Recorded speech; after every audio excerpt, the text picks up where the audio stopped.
A very good morning to you guys. Welcome to our Sake Online, and this is the Breakfast Club. Today, this show is brought to you by our friends from NAC, National AIDS Council, as well as Zimbabwe National Family Planning Council. They're bringing the show to you guys to talk more about condom usage and condom distribution. Hope you guys enjoy the show. And remember, on the 13th of February, they're commemorating International Condom Day. So it's quite interesting when I move to Valentine's Day. So I have my friends joining me this morning to unpack and introduce themselves to us. Good morning, sir. Welcome to the show. Good morning. How are you? Fine. Tell us about yourself. Who are you? Yes, my name is Douglas Moyo. I work for the National AIDS Council, Bulawayo Province, as a programs officer responsible for all HIV program activities that are happening in Bulawayo Province. Not only programs done by National AIDS Council, but even by other organizations. It's probably you would know that National AIDS Council is responsible for coordinating all HIV and AIDS programs in the country. Yes. Mama, Paula. Thank you, Brighton. Nice to have you. My name is Janet Godzi. I'm the Service Delivery Coordinator under Zimbabwe National Family Planning Council. Our role as Zimbabwe National Family Council is to coordinate the family planning program. And within the family planning program, we have integrated services, which is the HIV services, the SRH services. My name is Mboneni Chuma. I work at National AIDS Council, Bulawayo Province, and I'm the Key Populations Officer responsible for promoting work and HIV, SRHR service delivery, special towards key populations, and also working with the KP-led CBOs and any other organizations or NGOs working with key populations, and also promoting condom use and other safe-sex commodities. If I go back to Baba Trumangali, let's just with you, Chief, on the issue of key populations. Maybe my audience at home doesn't know what are key populations. Maybe explain to them what are key populations.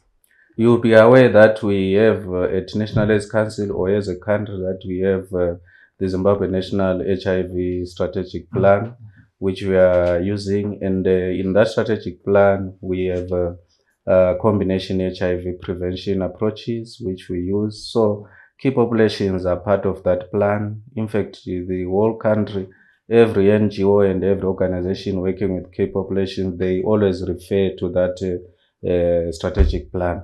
So working with key populations, you find that in that plan, we have sex workers, we have men who have sex with men, we have transgender persons, we have people who are in prison, and many other people whom we think are key and vulnerable towards achieving the goals, especially regarding HIV pandemic. Let's talk about the services at Zimbabwe National Family Planning Council. Briefly tell us about the services that we offer there. As Zimbabwe National Family Planning Council, we offer an integrated approach, meaning that all our services are supposed to be offered under one roof. So the services that are available is family planning, counseling and service provision, counseling on any reproductive health issues. We also do STI screening and management of the infected. We also do HIV testing. We offer PrEP as a prevention strategy, and we also offer ART.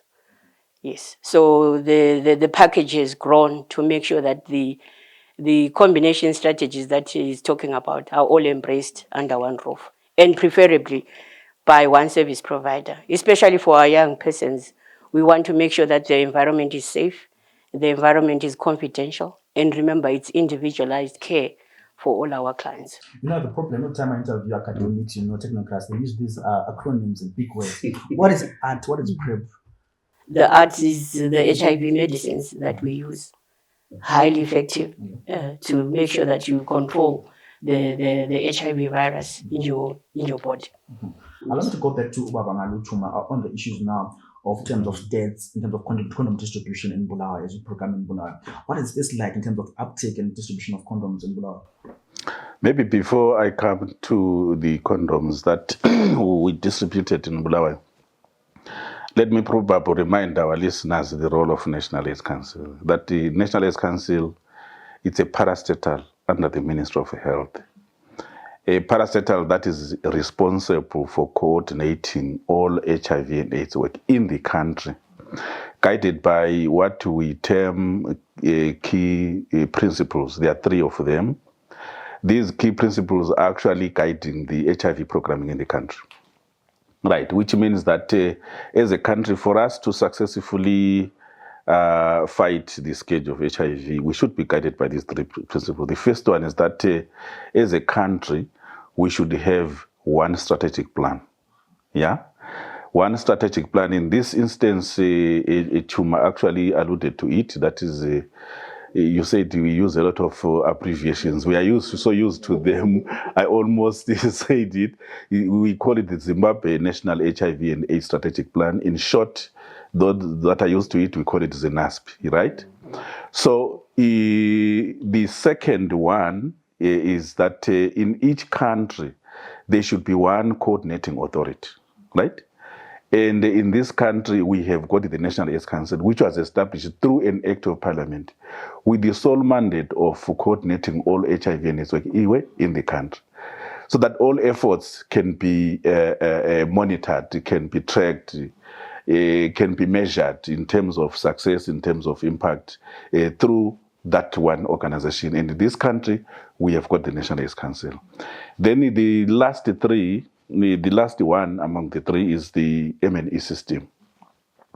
That is a country, we should have one monitoring and evaluation system that monitors whatever work we are doing in the country. So, and as it is, National AIDS Council is responsible for that. We have got an M&E department, let me say monitoring and evaluation department, that is responsible for collecting all data or information that relates to HIV from everyone that programs for HIV. By the way, I said we are a parastatal. And in terms of coordinating, we are not only coordinating the public sector, we are also coordinating the civil society organizations like the NGOs, community-based organizations. We coordinate even government departments. For instance, our sister parastatal, the Family Planning Council here, they also, through our M&E system, provide statistics or reports through the National AIDS Council, so that as a country, at the end of the day, we can monitor our progress towards the achievement of the goals that are set internationally, which then also as a country we are expected to meet. I'm sure probably you are aware of the goals, the Brighton, that we have got the 95 targets, right? That by end of year 2025, as a country, we should have 95% of everyone that is living with HIV not knowing their HIV status. By 2025, 95% of those people should have tested and found their HIV status. Now, 95% of those that then would have tested positive should be initiated on what? On ART, right? And then 95% of those that have been initiated on ART should be on sustained ART, such that their level of virus in their system is undetectable. So I'm giving this background so that we bring our discussion into perspective to say how then does the International Condom Day fit? Because here we are talking about the first 95, which I was saying that it talks about having people testing and knowing their HIV status. By people accessing HIV testing services, then they would know their HIV status. For those that are HIV negative, then they will be told or taught about ways of protecting themselves from what? From getting infected. And one of the ways of protecting oneself is the consistent, correct use of what? Of a condom, right? Coming back to your question now, you said that you were asking how many condoms were distributed as Bulawayo. But let me, before I even share the statistics, let me quickly mention that the figures that I'm sharing do not necessarily translate to the number of sexual encounters that happened in Bulawayo the whole year. Yeah? The number that I'm sharing is just the numbers of condoms that were distributed. And remember, these are only the reported ones. There could be others that probably were not captured through the system that were distributed. And condom use condom distribution does not translate to condom use. This is what I'm trying to come to. So in terms of the numbers of condoms that we distributed, I will start with the male condoms. The whole of last year, the reported ones, we distributed 2,839,205 condoms. That is the whole year. That is the reported ones. As you can see, 2 million, that's a small figure. That shows that there could be quite a number of other condoms that are not reported through our system. For instance, in the private sector, for instance, that are sold in the pharmacies, people where they buy. We don't get that statistics to feed into our system. Then in terms of the female condoms, only 133,960 were distributed, right? By the way, these condoms that I'm mentioning are actually distributed through the public sector system, through our civil society organizations that I mentioned that we work with, that report then to the National AIDS Council on a regular basis. Yes. Those figures, I want to bring Mama there into competition as well. The low uptake of female condom, low uptake, also low distribution there of female condom. Maybe you're working with families in terms of your programming. Why is there low uptake and low usage of the female condom? Brighton, the figures are just figures and they'll remain figures. What we want at the end of the day is a person to use a condom, regardless of whether it's female or male. The sex act should be protected at all times. There are so many issues, being a patriarchal society, being an African society. There are issues probably that need to be addressed and continue to be addressed. There could be gender inequalities, which will stop women from seeing the freedom or the appreciation that they have choices in terms of condom use. And the tried and tested male condom has been in existence longer than the female condom. And society may have accepted and readily use the male condom easier than the female condom. I'll come to you now on the issue. I'll come to you later to say how do you then break those stereotypes and barriers of societal norms, so to know you're supposed to use this one, not that one. I'm going to come to you. Or if a lady comes carrying condoms, people judge them and say, hello, give them names. I'm going to come to you there. Say on the issue now of the distribution of condoms in terms of key populations, talk about key populations, right? Let's talk about that. How is the uptake from young people? Are they coming out there to maybe take condoms and use of condoms? Are they aware how to use them as well? There's a challenge, especially when we come to young people about usage of condoms. You know that as National AIDS Council, we are mostly dealing with the public sector facilities, and this is where we are looking to distribute the condom, be it the female or the male condom. But you find that the young people are usually shy to get to a facility, get a condom. Probably if they go to the bathroom, maybe they can pick one or two, but they are usually shy because of probably the stigma and the kind of discrimination and the issues about cultural issues that probably someone is still at their adolescent stage and their parents do not expect them to engage in sexual encounters and things like that. But we know that these days our adolescents, they quickly get into these things. So it's very important so that our young people must have access to this. So we, as National AIDS Council, we try to ensure that we do a peer-to-peer distribution of condoms in the community, although that's not enough. But we actually need to address certain things, probably at public sector facilities, even in the private, so that if you pick a condom, no one will call you names and things like that. So those are some of the issues which we have to deal with, especially when looking at young people. And sometimes the young people, you know that there is also the issue for drug use and things like that. When they get intoxicated, even if they have information about usage of condom, they sometimes never use it, even if it's there, because of intoxication, and probably some because of low risk perception. I've never seen anyone with the HIV or AIDS. I've never seen anyone with the challenges or problems.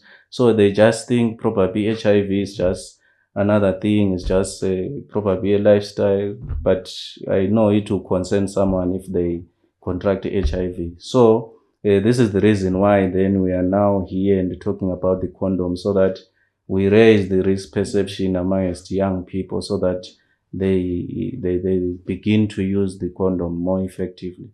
So Yeah. the purpose of the show is to maybe try to talk to young persons about the Ebola, to say, guys, let's use condoms, right? But also the issue now of the stigma that speaks about. What can you say about that, sir? Maybe let me come in there with regards to young people to say, as HIV development workers or implementing organizations, when we talk to young people, we don't give one message. We categorize them. Because we are cognizant of the fact that there are young people out there who haven't started having sex. Right? For them, when we are talking to them, we are not talking about the condom. We are talking about abstinence. Right? So out there, we have got young people who haven't started having sex. Then we have got this category of young people who have started having sex. Yeah? But they want to stop. Yeah? But they are already doing it. Yeah? They are not yet married, but at having sex, but they don't know how to handle the situation. This is where then we talk about what? About condom use, right? And tell them that, well, see, if you are not yet married, the best to protect yourself or to prevent yourself from acquiring HIV is abstinence. But now that we have already started having sex, you better use what? You better use condoms. And they use them correctly and consistently. And one aspect that we need to emphasize there is that the other challenge that we find with young people, maybe even with adults, is the issue which we call serial monogamy. Serial monogamy means that someone will say, me, I don't date two people at the same time. Yeah, I date only one person. They are in a relationship this January 2024. The relationship goes on for 4 or 5 months. They leave that person. But during this period, during this 6-month period, they've been indulging. Yeah, they leave this person and start another relationship, and remain faithful to this person for another 6 months or 2 years, and leave and move on.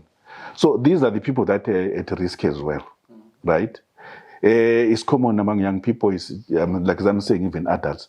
And these are people that we say they better use what? To use condoms. But above all, besides just using condoms, we encourage people to go for HIV testing and know their HIV status. Even the status of your partner. You should know the status of what? Of your partner before you indulge. But I spoke about an issue of 95.95%, right? Mama, they're on that issue. They're working with families, right?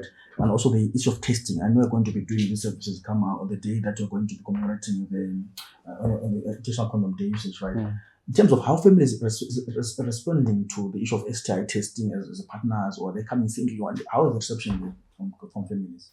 Thank you, Brighton. Just to add on the discussion that we had around young people, the push is that we make sure that our services are youth-friendly. And this is the push in all public facilities, where we're saying young people should feel safe when they come to a facility. They should not be judged. They should be accepted. And it's individualized care, and it's appropriate age information, meaning the young person that is already sexually active needs to be guided, needs to make the choice, and it's safe choices we're talking about. Yeah, the shift is that we see a lot of people coming in as singles. We dream and have a vision where we could have partners readily coming in. Women will come for services on their own. When you talk about integration, you talk about screening. At times they're even afraid to take the message home.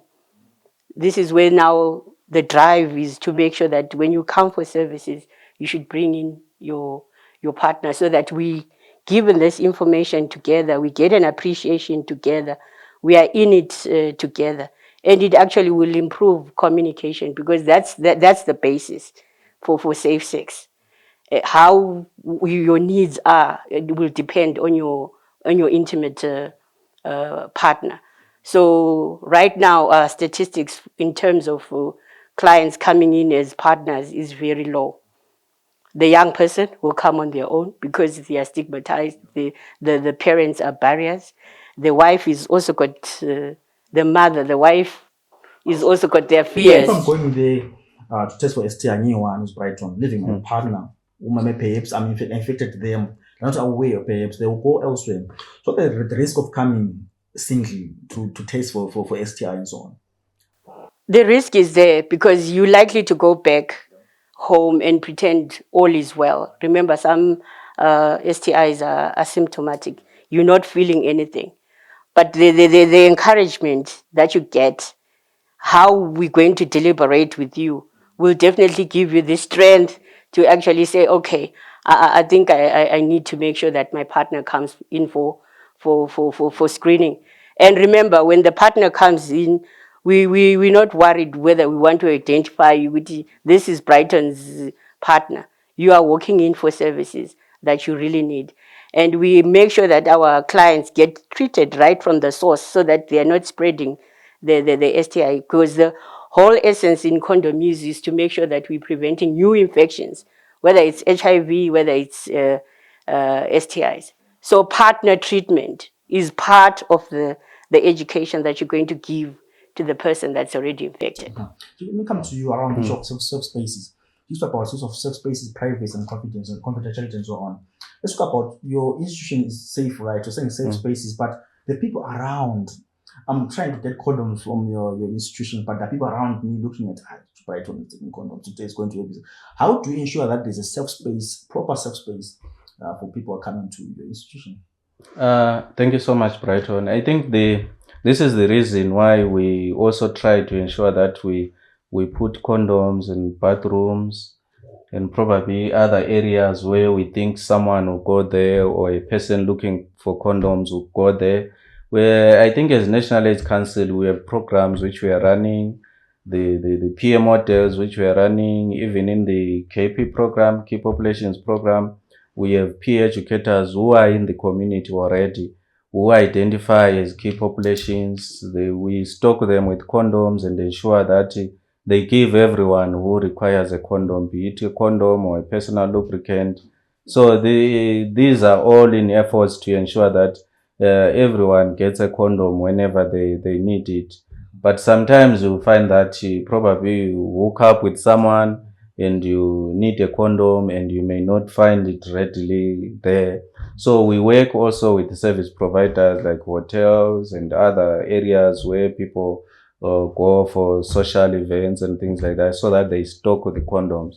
Otherwise, as National AIDS Council and partners, we try to flood the community with condoms, but also with the idea that we don't want condoms thrown around in the streets and things like that. So we always ensure that in each and every space given, there is a condom. There's somewhere someone can get a condom. And by the way, as a ministry and National AIDS Council, we have a condom which we have in the market or in the public sector. It's called the Blue Gold condom. Wherever you go in Zimbabwe, be it a health facility or anywhere, you can get the Blue Gold condom.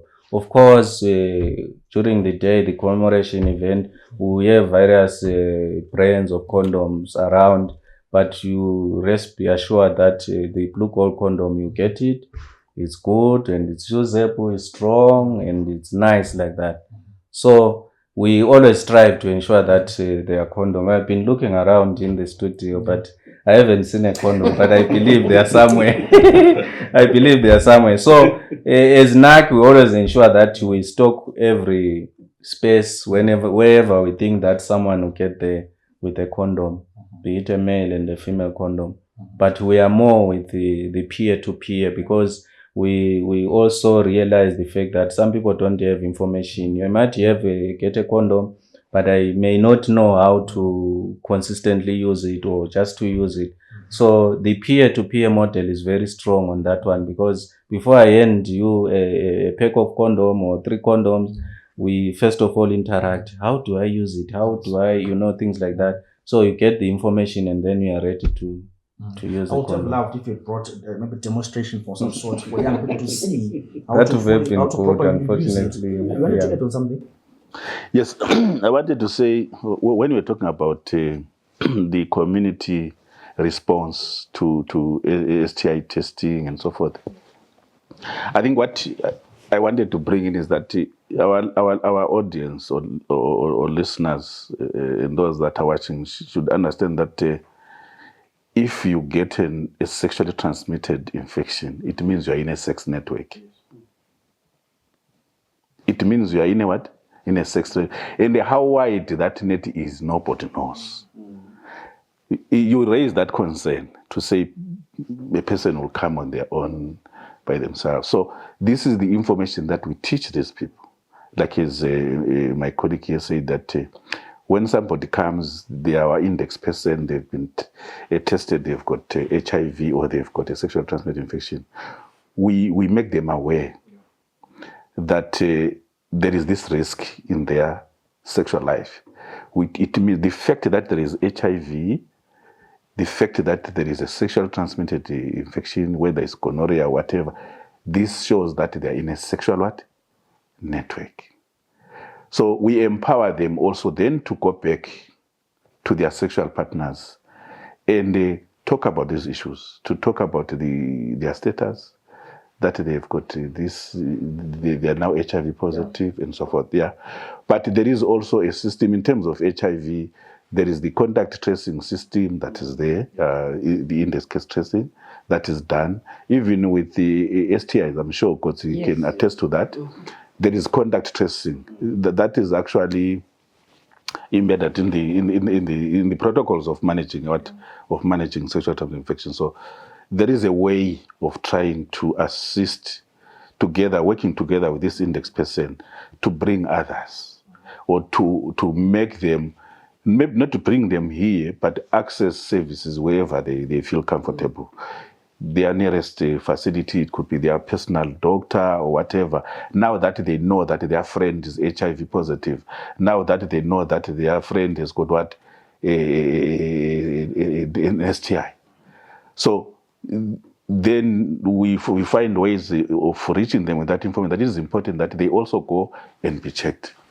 So that is what I wanted to bring. On the issue now of saying the uptake of condoms. I spoke earlier to say if a lady brings condoms with the practical nature of our society, lady brings condoms, that's actually to be labeled, where to get them from, given these sort of names. How do you then break the stigma that is related there on also this practical nature of our society to say everyone is allowed to go and go pick up condoms or care or use them?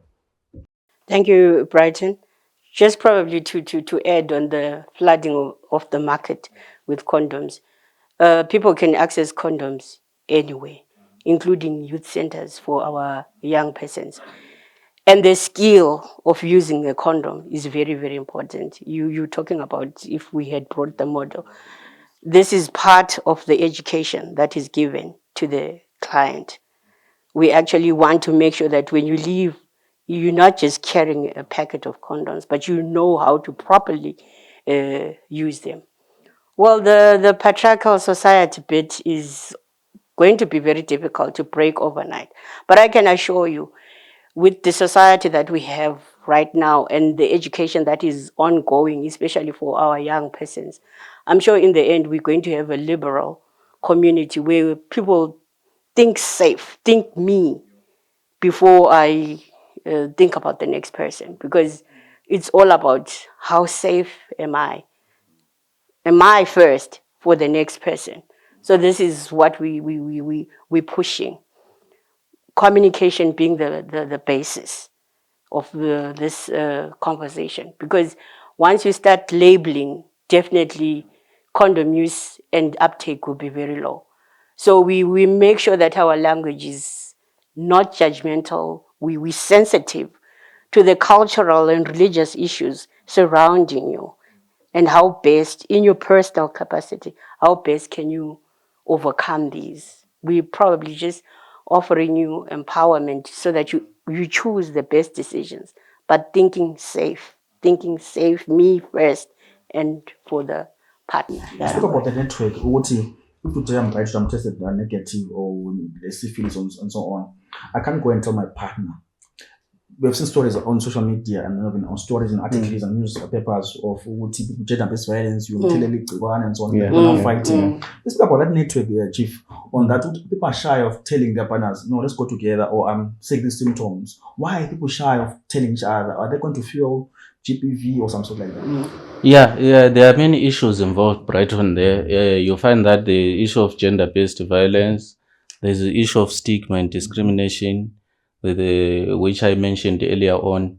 Then you also realize that people just don't want anyone to know about their health issues. Well, they are not bound, probably obliged to tell the other partner. But when you go to Sister Kodzi, when they screen you and they find that you have a STI, they will encourage you to go and probably disclose to your sexual partner, to say, yes, I went to the hospital or clinic today, I tested HIV positive, or I have an STI. It will be good that you can also come and get tested, so that you access medication. The reason why we do that is because we are also taking into consideration that the other person, we're talking about networks, the other person, the sexual partner, will go to someone else and still transmit the infection.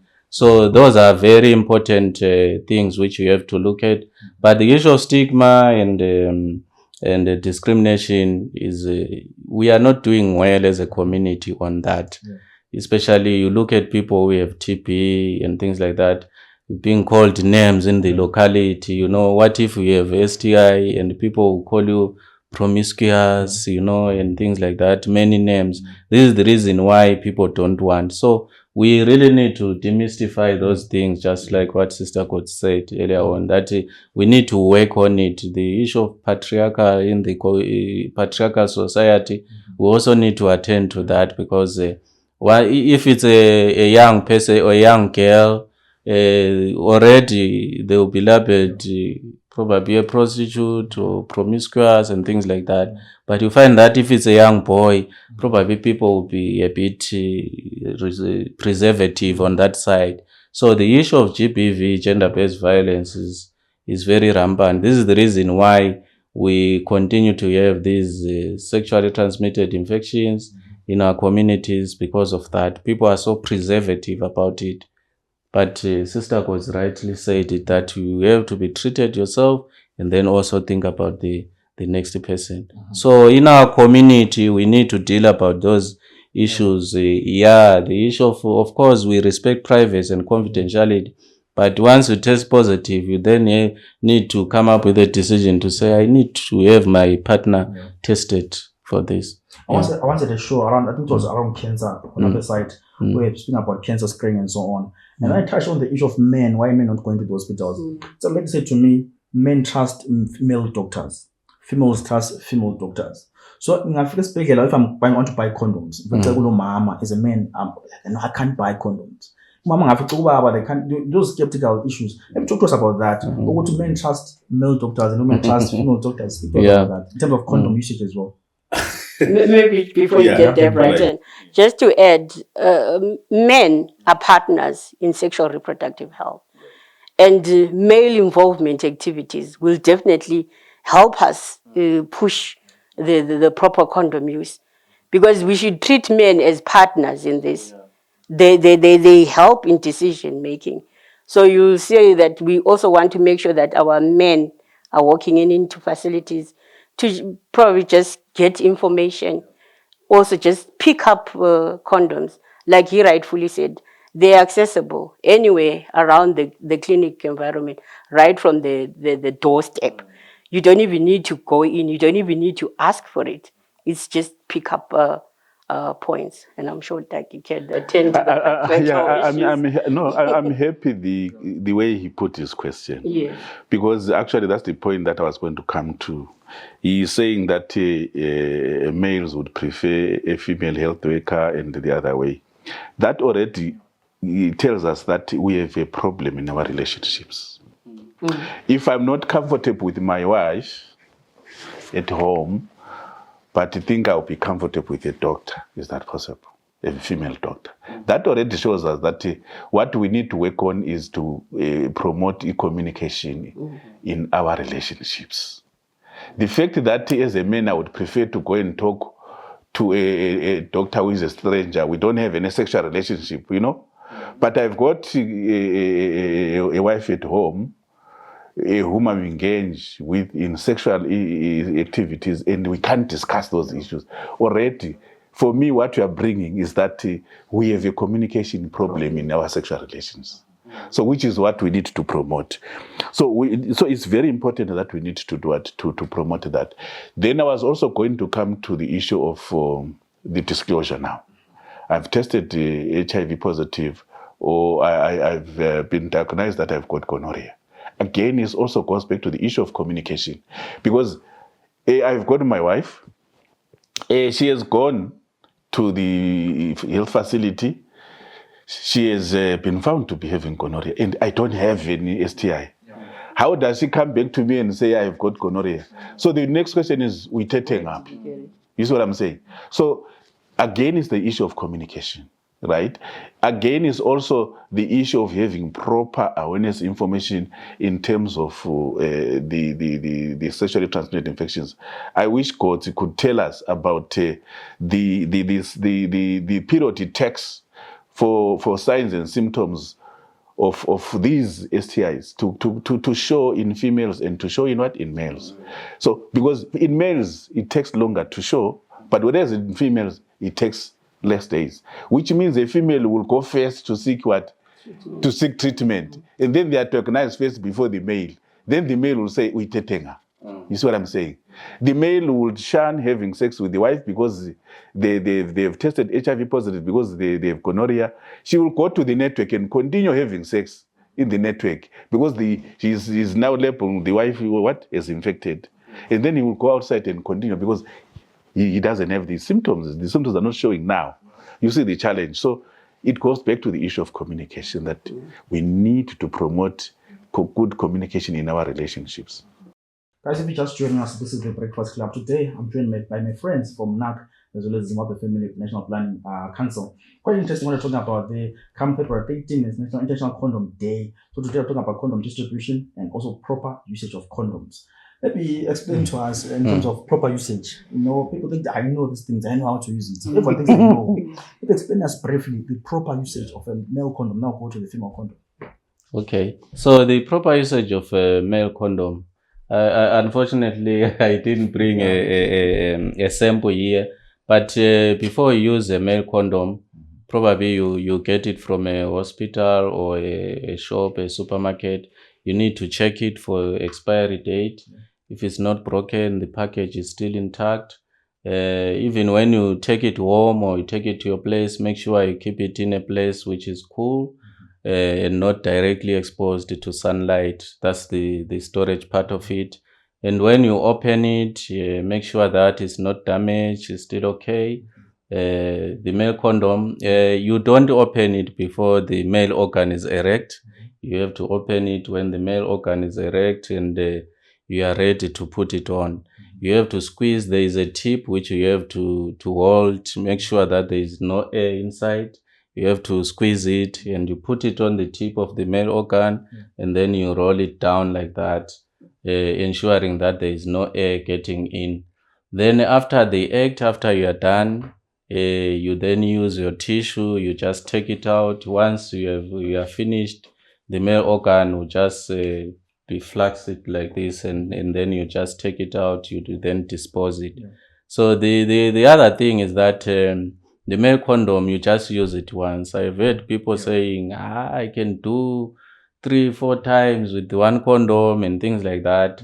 We do not allow that because it's risky. One condom for one sexual encounter. That will be done. What's the proper disposal of the male condom? Because I always see them on cheap payments in town. What's the proper disposal? The proper disposal is that once you use your tissue, you just put it in a disposal bin.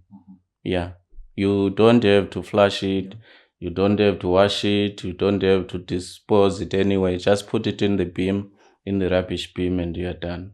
Yeah. So move on to the female condom. I know there are many myths around the female condom and there are many stories around that. Maybe just spell out all these myths. Give us the proper usage of the female condom.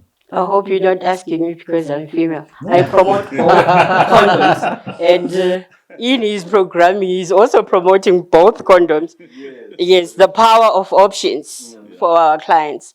Like you've already heard from the statistics, the male condom is largely distributed because the uptake is higher. Well, the female condom is female initiated and it's for the females. It gives them another choice because remember, they already have an option that the partner can use the male condom. Can someone use both of them? No, they will definitely stick together. So one partner has to use a condom. It's either it's the female condom or it's the male condom. So women think it's very difficult to use a female condom because when they view it, it looks huge. But remember, this is designed in such a way that it has to fit into the genitalia of the female. And the good thing is that males will complain about a tight-fitting condom. For the female condom, there's so much room. You can have your sex, and after you're done, the partner may rest in you in the condom for quite some time, as opposed to the male condom where you have to quickly remove it after the sex act. So the advantage is that the material easily takes up the body temperature. So it feels warm, it feels really intimate, and anyone can use it, all ages. And we also encourage our older women, those that are menopausic, where you now have sexual pain, you can actually use the female condom to reduce the sexual pain because sex is supposed to be pleasurable. And when you use condoms, it should still remain pleasurable because it gives that natural feel. Let's talk about your event. I know there's an event coming in Bulawayo. We're going to be giving awareness, giving different services. Talk to us about that event as we close off the show this morning. Let me allow Mr. Chuma to talk about it. Oh, okay. Thank you so much, Brighton. We are going to have an International Condom Day on the 13th of February, just before, on the eve of Valentine's Day. So what is going to be happening is that we are going to be at Yamara. At Yamara, there are going to be service providers providing information and services on HIV testing, VMMC, TB screening, and many other service delivery. So we're going to have entertainment. We are going to be having artists there. There will be music. People will be coming in to access services, and we'll be also talking to people about condoms and distributing lots and lots of condoms. So if you need condoms, just make sure you are there on the 13th from 9 a.m. to 1 p.m. We're also going to have a road show. We are going to have a road show track with artists and peer educators who will be moving around. From Amara, we go to TMI Park, go to Sitwell, we go to 3rd Avenue, NAC, and 6th Avenue. Those are the places where we are going to have stops and distributing condoms. And also there will be freebies, giveaways, t-shirts, pens, and any other thing that you can get. So we just encourage our listeners to be there at the right point, at the right time. Yeah, lastly, maybe 1 minute. My producer telling me that time is up. 1 minute per each. What can you say to young people watching the show today about the importance of wearing condoms? What I would encourage is that as long as you don't know the HIV status of your sexual partner, please use condoms consistently. That's my message. If for any reason you open a condom, it feels sticky, it feels gluish, it feels stiff, don't use it. Because proper storage is very important. We also check on your expiry date. Correct, consistent use of the condom. Don't decide today because I'm with Janet, I'm not going to have this. Yeah. It's always in fashion. That's the condom. This brings us to the end of the show this morning. I've been joined by my friends from NAC, as well as the Zimbabwe National Family Planning Council, sharing more about the condom usage, condom distribution. I hope you guys enjoy the show and hope you guys attend the event in Bulawayo, Amara, on the 13th of February, where they're commemorating International Condom Day. So guys, please to follow us on Twitter, Facebook, Instagram, as well as TikTok. For myself, Brighton, it's bye for now.